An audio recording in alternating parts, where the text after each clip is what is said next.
Friends, இந்த video நம்ம எதை பற்றி பார்க்க போகிறோம்னா ஒரு 2.1 செட்டை பற்றி தான் பார்க்க போகிறோம். டாடா ஏசி செஞ்சது செட்டு கஸ்டமர் சொல்லியிருந்தார் நம்மளுக்கு. அவருக்கு பார்த்தீங்கன்னா Ravi SN base board use பண்ணியிருப்போம். 2 ஃபெட்டு மோனோ சப்புக்கு யூஸ் பண்ணியிருக்கோம். 10 இன்ச்சு போட்டு வரையினார். ஆடியோ போர்டு பார்த்தீங்கன்னா 7297 ஐசி போட்டு பண்ணியிருப்போம். பேஸ் போர்டு பார்த்திங்கன்னா மையஸ் யூஸ் பண்ணியிருப்போம். ஆடியோ தெளிவாக இருக்கும். அதில் இது மாதிரி செட்டு உங்களுக்கு தேவைப்பட்டுச்சுன்னா கான்டாக்ட் நம்பருக்கு கான்டாக்ட் பண்ணுங்கள். அசம்பிள் பண்ணி கொடுத்துடலாம். இந்த செட்டு டாடா ஏசி தோஸ்துக்கு 12 வோல்ட் செட்டா எல்லாத்துக்குமே யூஸ் பண்ணிக்கலாம். இது வண்டிங்களுக்கு. ஃப்ரெண்ட்ஸ், இந்த வீடியோ நம்ம எதை பற்றி பார்க்க போகிறோம்னா ஒரு 2.1 செட்டை பற்றி தான் பார்க்க போகிறோம்.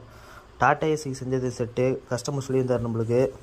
அவருக்கு பார்த்தீங்கன்னா Ravi SN base board use பண்ணியிருப்போம். 2 ஃபெட்டு மோனோ சப்புக்கு யூஸ் பண்ணியிருக்கோம்.